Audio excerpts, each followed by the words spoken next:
como os componentes do grupo, eu, Daxon Araújo, Laís de Souza, Richelle Marques e Helena Cristina. Bom, o nosso texto como base é a tese de doutorado de Célia Cristina de Figueiredo Cassiano, que vem com o tema O Mercado do Livro Didático no Brasil, da criação do Programa Nacional do Livro Didático, PNLD, a entrada do capital internacional espanhol, 1975 e 2007, e é uma tese de doutorado em Educação, História, Política e Sociedade na Pontifícia Universidade Católica de São Paulo, 2007. E agora minha colega vai... Iremos abordar como foi esse processo de reconstruir a história do Programa Nacional do Livro Didático, com a estrutura de 1995 e as condições políticas da reforma do governo de Fernando Henrique Cardoso. Portanto, iremos apresentar as macroestruturas, visto que as políticas públicas para o livro didático sempre inseridas num contexto maior da política educacional. Então, entre o período de 1995 a 2007, no país redemocratizado e instituída a regulamentação legal do livro didático, a qual implementou o PNLD. Esse programa apresentou grandes modificações em relação ao programa do livro didático, que revigorava antes.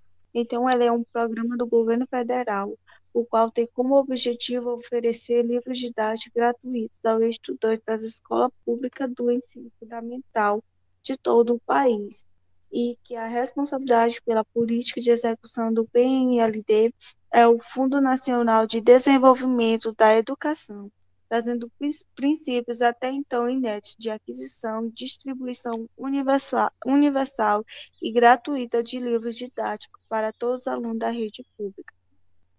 Então, essa é a produção de um novo programa para o livro didático e condizem com uma estratégia política e que o objetivo é de agregar valor positivo a determinado governo. Então, ele via diretamente ligado ao programa Educação para Todos. Então, esse é o país redemocratizado com livro e merenda para todos, mas é para garantir as metas propostas para a educação, a universalização do ensino e o combate ao analfabetismo e a busca de uma educação de qualidade. Com isso, a implementação de um programa voltado para a distribuição do livro didático e merenda escolar. São projetos dispostos conjuntamente inseridos ao item de assistencialismo. Então, esse caráter assistencialismo ele contribuiu para o PNLB na sua implementação, pensar também sobre programas éticas e a sua operacionalização, que apresentava vários pontos de esse regulamento, como a distribuição aliada a desvios vinculados ao centro decisório de poder, e eram algumas deles, assim como a conservação das editoras fornecedoras do governo, por meio do PNLD, também contava com um ponto de tensão do programa. Então, foram criadas novas etapas do programa, como a avaliação desses livros. Então, assim, foi tomado mais um rumo inédito, como criar as condições para a entrada e permanência dos potentes grupos editoriais desse programa, e deram-se as reformas educacionais, políticas e econômicas do governo Fernando Henrique Cardoso. Então, teve uma conferência que teve um marco muito importante, que foi em 1990, e o Plano Decenal de Educação de 1993 a 2003, que delimita quais esferas se concentravam os esforços e recursos aos quais a estratégia deveria ser adotada para se alcançar a universalização da educação básica no Brasil, com padrões de qualidade básica assegurados. Então, a gente viu que esse documento foram feitas várias críticas na conclusão do programa, como direcionado ao livro didático desenvolvido até então, sendo abortados os problemas vinculados ao processo de aquisição e distribuição, com a chegada dos livros didáticos na escola no início do ano escolar. Então, esse estabelecimento de fluxo regulador desse recurso para a execução do PNLD, que foram medidas que deram organização diferente a esse programa e daquela que vinha sendo executada até então. Então, que deu todas as condições para a sua solidificação e permanência. Então, em 1996, essas alterações anunciadas no Plano Decenal da Educação Didática, ela começaram a ser efetivamente cumprida a partir desse ano. Então, além dessas alterações, o ministro enumerou outras medidas de controle curriculares que foram implementadas, como a elaboração dos planos curriculares, que é o PCNs, e o INEP também. Então, essa reestruturação no PNLD era somente parte dessa reforma que ocorreu na educação brasileira, além da educação, a política, a economia de Fernando Henrique Cardoso, de abertura do capital internacional, especialmente por meio de privatizações, ampliaria consideravelmente as relações internacionais brasileiras, gerando implicações diretas para a educação. Então, o governo determinou em 1995 que o critério para o recebimento do livro didático por ocasião do PNLD fosse o cadastramento das escolas no censo escolar realizado anualmente pelo INEP. E, por meio do PNLD, a distribuição do livro passava a ser responsabilidade da empresa brasileira de Correios e Telégrafos, e desse período os manuais têm sido entregues com pontualidade, chegando antes do ano letivo iniciar. Então, esse processo de avaliação do livro didático é elaborado pelo guia do livro didático, a avaliação dos livros que foram aprovados pelo MEC deve conter na capa o selo do PNLD, todos os livros didáticos na capa. Esse selo sendo essa uma forma de evitar fraude no mercado editorial, e a seleção ocorre por seleção, e sendo cada opção editora diferente. Então, a gente percebe que esse processo de escolha do livro didático, ele contempla a participação de 3 instâncias. Antes de ser escolhido pelo professor, ele foi escolhido por um corpo docente universitário, que ele apresenta na primeira página do livro didático quais são, e a partir dessa escolha, ela foi feita pelo governo federal. Então, em 1996, cada aluno matriculado da rede pública de ensino recebe um livro didático para disciplina para ser usado nesse ano letivo. E com a posse do aluno, ele deve ser devolvido no final do ano. Então, vem um lembrete ao estudante avisando que deve manter esse livro em condições boas para poder ser devolvido, e esse livro vale apenas por 3 anos. Então, esse caráter político sobre a produção do livro didático, ele evidenciou-se em toda a sua significação, com regra estabelecida pelo Organismo Internacional para a Educação, demonstrando a poderosa influência do capital estrangeiro nos alicerces educacionais. Assim passa a minha fala, próximo colega. A partir do exposto por Helena em relação ao Programa Nacional do Livro Didático, no qual ele é destinado a avaliar e a disponibilizar as obras didáticas. Deste modo, iremos analisar a avaliação do livro didático, onde essa avaliação ela se tornou possível na gestão de Fernando Henrique Cardoso, no início de 1996, onde essas obras começaram a passar por avaliação pedagógicas, né? E, mediante ao exposto na tese O Mercado do Livro Didático no Brasil, de Célia Cristina, onde ela nos mostra que, a partir do Programa Nacional do Livro Didático, os editores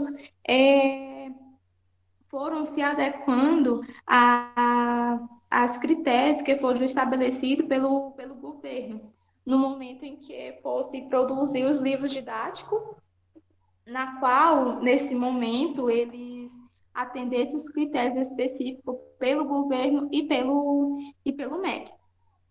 Deste modo, podemos observar que a autora Célia, ela nos mostra que a ausência da avaliação dos conteúdos antes da aquisição do livro didático, ela afirma que boa parte dos livros distribuídos, eles continha erros gramáticos, erros conceituais, onde esses erros eram inaceitáveis para a formação dos alunos.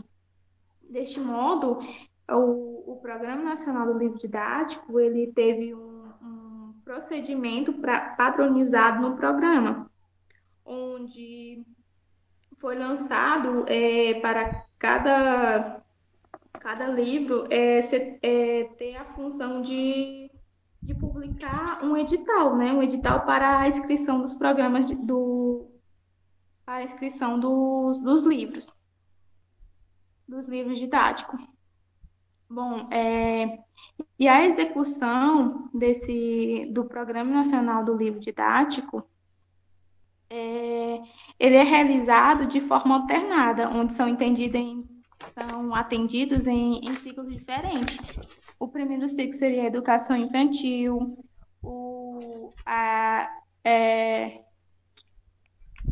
os anos iniciais do ensino fundamental, os anos finais do ensino fundamental e o ensino médio. Nesse sentido, cada ciclo tinha como uma publicação dos editais, a qual esses editais eles eram exigidos os critérios pelo governo para obtenção de resultados promissores, que esses resultados deveriam ser seguidos pelas editoras para a elaboração das obras. E, deste modo, sabemos que o livro didático ele é um produto cultural na qual é adotada de alto grau de complexidade e que ele deve ser tomado unicamente uma função de um ponto de vista normativo, né? Porque pelo fato da sua produção ele ser vinculado com múltiplas possibilidades de ditatização do conhecimento, né? E, nesse sentido, a educação constitui-se em um vínculo de privilégio na introdução de valores, de modelagens, de conduta, com base nos seus pré-escritos, né? Com base nos seus pré-escritos no livro didático, em que ele emerge um espaço ou uma peça ideológica fundamental que é desempenhada um importante papel de estratégia na difusão desses valores, né? E esses valores, a partir do livro didático, a gente pode observar, Dax pode passar para a imagem a seguir, na qual ele vai mostrar, no capítulo 7, eu trouxe algumas imagens para serem mostradas, a ideologia e os valores mostrados pelos autores, onde eles vão mostrar o contato entre os europeus e os indígenas, onde houve uma permanência e rupturas nos saberes e práticas desses dois povos, porque essas rupturas, pelo fato de ser culturas e valores diferentes. E esse capítulo ele vai mostrar os indígenas onde eles resistiram à dominação, uma dominação onde os europeus tentaram impor ideologias e culturas diferentes da que eles tinham, né? Deste modo, podemos observar que os conteúdos do livro didático eles formam algo marcante, sobretudo por uma perspectiva de vida de uma sociedade, né? Uma sociedade de cada obra, que tem como estímulo uma determinada forma de conduta do indivíduo. No entanto, a partir do Programa Nacional do Livro Didático, os resultados dos livros e a sua distribuição começaram a ter resultado mais adequado para os alunos a partir desses critérios desses critérios estabelecidos pelo governo e a partir dessas avaliações. Onde os autores tornaram os conteúdos mais didáticos possível para fornecer aprendizagem trazendo para o livro didático imagem, pinturas, texto mais didáticos, para que desta forma apropriasse os alunos a uma informação mais necessária, né? Que não contesse erros gramáticos e nem erros conceituais. Deste modo, segundo a autora Célia, após essa aprovação, os livros didáticos eles passam por essa avaliação pedagógica, onde essa avaliação estabelece critério geral por uma classificação ou exclusão dos manuais, que serão os livros, né? Que ele passa por essa avaliação.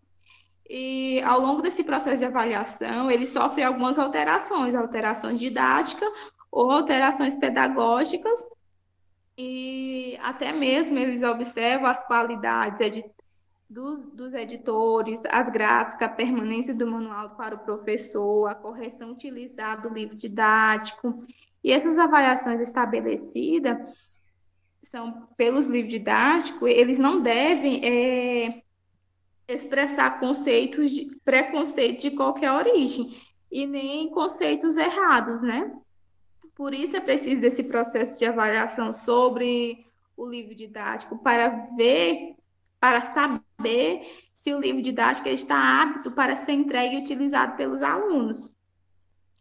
E os principais características a ser analisado no livro didático é a legibilidade gráfica, os valores, as atitudes, os vínculos do texto, a adequação do perfil do leitor, a adequação das abordagens usadas pelos autores, as referências, as fontes utilizadas, as características que devem ser observadas na prestação do livro didático, e os textos também em si, né, que será que eles são apropriados para os alunos, e essas são todas as avaliações onde esse processo pedagógico de avaliar o livro demonstra se o livro está apto para ser utilizado nas escolas e ser distribuído. E partindo disso, eu passo a minha fala para o próximo colega. Vou falar sobre o livro didático e o mercado latino-americano. Podemos observar esta imagem que foi retirada do nosso livro sendo trabalhado. Primeiramente, temos que colocar em mente, né, a América como um marco contribuinte e logo podemos analisar a questão em que se trata. A América ela é um extenso continente localizado no hemisfério ocidental do planeta, que se estende pelo Polo Norte e pelo Polo Sul. Proposta por vários países formados principalmente após o fim da colonização colonial, da dominação colonial das potências europeias. Portanto, mediante a imagem, a América Latina ela é chamada assim. Por quê? Porque o continente americano ele fica dividido em ângulos solônicos, Estados Unidos e Canadá. A América Latina, que recebe o nome composta por países que têm como língua oficial idiomas que derivam do latim, como português, espanhol e francês. Portanto, a pesquisa que foi feita também em um artigo, tem os autores Adriana de Silva Santiago, Juan Parges Blaches, Marcos Antônio de Carvalho, que é da Universidade Estadual de Ponta Grossa. Fala como entender e refletir, né, os conteúdos referentes à América Latina no ensino de história. O Brasil e Espanha como o propósito de analisar as mudanças e permanências, inclusões e exclusões existentes nos documentos escritos e no que é eficiente realizado na sala de aula, com eficiência, né? Portanto, buscando perceber se estes conteúdos eles têm contribuído para a ressignificação de um ensino de história que estimule, né, a formação de consciência cidadã. Portanto, assim, são trazidos os dados das análises realizadas em currículos, em livros didáticos e em entrevistas feitas com os professores, os recursos obtidos, né, que sinalizam para a escassa inclusão e permanência de conteúdos, vínculos sobre a América Latina em currículos e livros didáticos que se desdobra semelhantemente no contexto da sala de aula. Vimos também aí na segunda lâmina, portanto, de acordo com a tese estudada, né, o mercado do livro didático no Brasil, da autora Célia, juntamente ao artigo analisado, podemos analisar o nosso livro didático que está sendo trabalhado em grupo.